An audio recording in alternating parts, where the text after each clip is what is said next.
the Hydro-Quebec as a source of energy. Large hydro, according to several studies, is quite a source of methane releases into the atmosphere. Methane, of course, is a greenhouse gas 20 times as potent as carbon. Does that give you any misgivings about leading Hydro-Quebec as a source of power for Vermont? Well, Dave, there's no source of power that's totally free of some consequence. Look at what's happened in coal mines. Look what's happened in at gas plants. Windmills are problematic, causing the death of many animals and infrastructure collapsing. There's no source of power that doesn't have some drawback, but we have to power our society, we have to power our economy. We're going to keep doing what we can to reduce consumption through greater efficiency efforts, but we need to have the source of power that is the best. And I think hydropower, compared to any other, is clean, it's renewable, it's reliable, it is competitive from a pricing standpoint, and it's served our state well for a long time. How does this tentative power deal take on increased importance given the uncertainty around Vermont Yankee right now? And how aggressively do you think the state should be pursuing other power contracts to potentially replace what we're getting right now from Yankee? Well, I don't know that Vermont Yankee won't be a part of our future. Obviously, the Senate made a decision recently, but there's some positive indications on the tritium leak, and I hope that at some point in the not too distant future we'll be able to take another look at Yankee. But locking in a commitment for hydropower over a 26-year period, which is 6 years beyond the proposed expiration date of the next Yankee contract, is an important step in providing some sense of security for our energy future. Now, these discussions were underway apart from Yankee.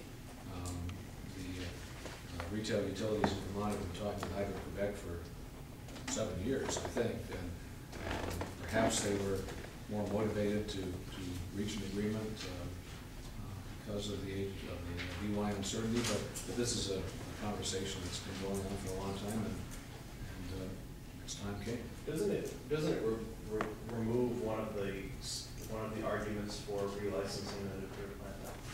Why? Because there is obviously another source of power. Well, I don't think we should put all our eggs in one basket, even a very favorable basket. It's interesting that there's been a lot of discussion in Vermont over the last couple of years about, gosh, isn't it a problem that we get 70% of our power from only 2 sources? I think it's ironic that some would now say, let's get 70% from one.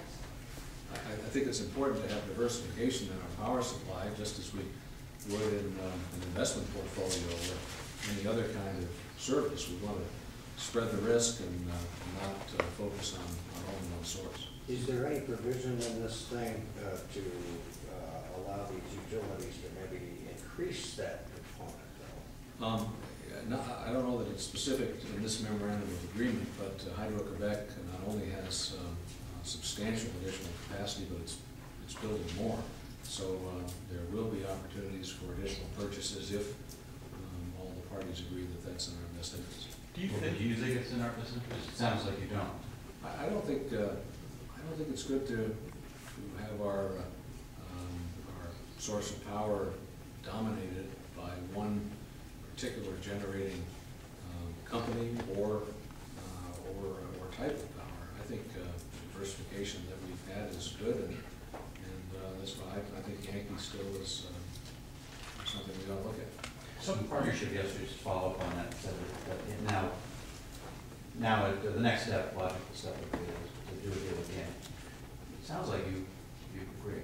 Well, I've said we should take a time out in our consideration of the Yankee relicensing initiative because of the leaks that we're dealing with now, and perhaps more importantly, the Attorney General's investigation into misrepresentations by officials of the company, and the need to reestablish a level of trust and confidence in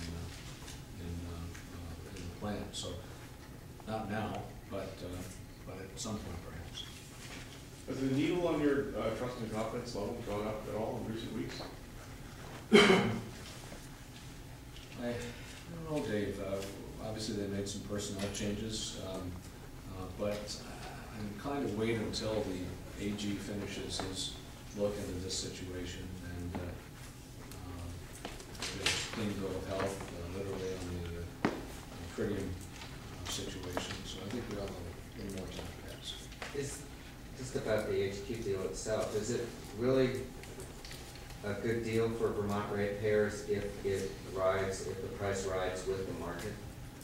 Well, it's tied to a series of market indices, both prospective and retrospective.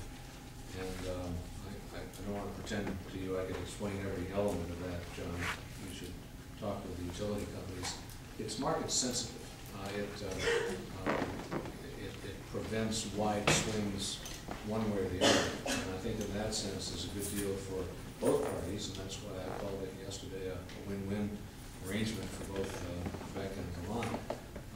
I think it's a great deal. I think it's not only clean, reliable, stable power, but it's without headaches. We don't need to worry about tritium or the representations of the company. And it's more than one facility. It's a series of different dams in the northwestern part of the province. So we're not relying on only a single generator as well. So I think from a variety of standpoints, it's a great deal for Vermont ratepayers. How can you evaluate a deal without a price? Well, I think there's a sense from the utility officials as to what that price is likely to be when all the legal terminology is worked out. I think it's going to be in the neighborhood of what we're paying now, perhaps a little better, but it will fluctuate over time based on these market indices.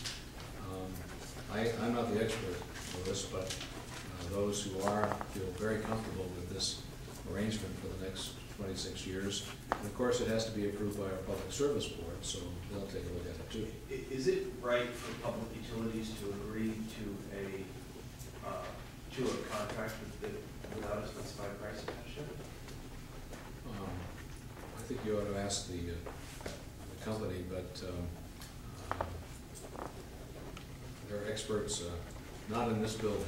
We're going to make a decision as to what's best for the ratepayers of Vermont, and we're confident it's a good deal. There's also unusual language in the, Oh, it's great. referring to legislative action. Renewable. Yeah, the renewable, which, you know, if that's approved, then there's value for Vermont utilities, value for HQ, but tying a commercial contract to legislative action, do you find anything strange about that? Well, I think it's important to recognize hydropower regardless of its size as renewable, because it is. It seems quite arbitrary to say that a hydro project that generates 199 megawatts is renewable, and one that generates 201 megawatts is not. Hydropower is renewable, and I think it's important for our legislature to make that determination, and I appreciate those legislators who are considering that actively. That's a kind of incentive that is perhaps unusual, but important, because as we look at the legislation that's pending in Washington, we don't know what the cap and trade legislation will ultimately look like, but we want to make sure that Vermont fares well under whatever that is. And the recognition of our supply of power as renewable is going to put us in a better position to benefit from that type of enactment. So I think it's an important step forward, maybe unusual for a utility contract, but it's the right thing to do. Governor,